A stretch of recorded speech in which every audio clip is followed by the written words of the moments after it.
ಇದ್ದೇನೆ. ಈ ನಾಚಿಕೆಗೆಟ್ಟಿನ ಸರ್ಕಾರ ಬರದಾದಂಥ ದುಡ್ಡಿದ್ರೆ ತಾನು ಹಣ ಇಡೋದವರು, ದುಡ್ಡಿಲ್ಲ, ಹಣ ಇಡೋದಿಲ್ಲ.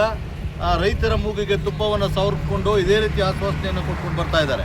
ಅದೇ ರೀತಿ ನಮ್ಮ ಜಿಲ್ಲೆಯ ಕುಡಿಯುವ ನೀರಿನ ಮಹತ್ವಾಕಾಂಕ್ಷೆ ಯೋಜನೆ ಆದಂಥ ಮೇಕೆದಾಟು ಅಣೆಕಟ್ಟಿನ ಪರಿಸ್ಥಿತಿಯೂ ಕೂಡ ಇದೇ ಆಗಿದೆ. ಏನು 2019ರಲ್ಲಿ DPR ಮಾಡಿದಂಥ ಸಂದರ್ಭದಲ್ಲಿ 4,000 ಕೋಟಿಯನ್ನು ಆಗುತ್ತೆ ಅಂದಾಜು ವೆಚ್ಚ ಅಂತ ಹೇಳಿದ್ರು.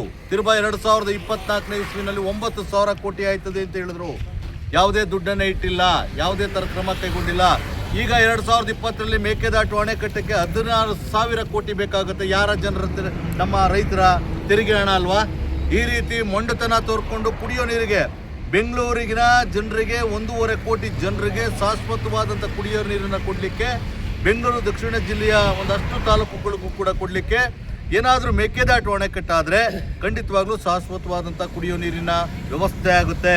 ಬರೀ ನಮ್ಮ ಜಿಲ್ಲೆ ಅಲ್ಲ, ಅನೂರು ತಾಲೂಕಿನಲ್ಲಿ ಅಲ್ಲೇ ಹೇಮಾವತಿ, ಆರಂಗಿ ಎಲ್ಲ ಡ್ಯಾಮ್ಗಳಿದ್ರೂ ಕೂಡ ಯಾವುದೇ ಥರದ ನೀರನ್ನು ಕೊಡಲಿಕ್ಕೆ ಈ ಸರ್ಕಾರಗಳು ಮುಂದೆ ಬರದೇ ಇರುವಂಥದ್ದು.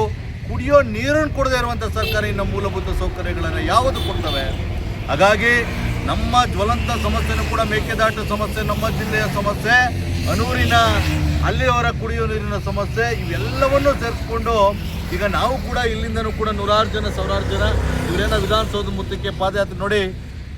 ಜಲಸಂಪನ್ಮೂಲ ಸಚಿವರಿಗೆ ಸೌಜನ್ಯಕ್ಕಾದರೂ ಕೂಡ ಮಾನ ಮರ್ಯಾದೆ ಇದ್ದರೆ ಇಷ್ಟೊತ್ತಿಗೆ ರೈತರನ್ನ ಭೇಟಿ ಮಾಡಬೇಕಾಯ್ತು. ರೈತರು ನೋಡಿ, ಹೋರಾಟಗಾರರನ್ನ ಮನವೊಲಿಸಿ ಯಾವುದಾರ ಒಂದು ಆಶ್ವಾಸನೆಯನ್ನು ಕೊಟ್ಟು ಮಾಡ್ತೀವಿ ಅಂತಕ್ಕಂಥದ್ದನ್ನು ಮಾತನ್ನು ಭರವಸೆ ಕೊಡಬೇಕಿತ್ತು. ಅವ್ರಿಗೆ ಒಬ್ಬ ಮುಖ್ಯಮಂತ್ರಿ ಆಗಬೇಕು, ಒಬ್ಬ ಮುಖ್ಯಮಂತ್ರಿ ನಿಲ್ಲಿಸಬೇಕು. ಇದೇ ಒತ್ತಡದಲ್ಲಿ 3 ವರ್ಷದಿಂದನೂ ಕಾಲ ಕಳೆದು ಬಿಟ್ರೆ ಹೊರತು ಯಾವುದೇ ಥರದ ಅಭಿವೃದ್ಧಿ ಕೆಲಸ ರಾಜ್ಯದಲ್ಲಿ ಆಗಲಿಲ್ಲ. ಈ ದರಿದ್ರ ಭಾಗ್ಯಗಳಿಂದ ಈಗಾಗಲೇ ಸರ್ಕಾರ ದಿಕ್ಕೆಟ್ಟು ದಿವಾಳಿ ಆಗೋಗಿದೆ. ಈ ರೀತಿ ರೈತರ ದಂಗೆ, ಒಂದು ಕಡೆ ವಿದ್ಯಾರ್ಥಿಗಳಿಗೆ ನೋಡಿ ನೌಕರಿಗಳಿಲ್ಲ. ನೋಡಿ, ಈಗಾಗಲೇ ಧಾರವಾಡದಲ್ಲಿ ನೀವೆಲ್ಲ ನೋಡಿದ್ರಿ ಇವತ್ತಿನ ಸರ್ಕಾರದ ಪರಿಸ್ಥಿತಿ ಏನಾಗಿದೆ ಅಂತೇಳಿ. ಇನ್ನು ರೈತರು ಮತ್ತು ಯುವಕರು ಎಲ್ಲರೂ ಕೂಡ ದಂಗೆ ಹೇಳೋದ್ರ ಮೊದಲು ಶಾಶ್ವತವಾಗಿ ಕುಡಿಯೋ ನೀರಿನ ವ್ಯವಸ್ಥೆಯನ್ನು ಮಾಡಿಕೊಡ್ಬೇಕು.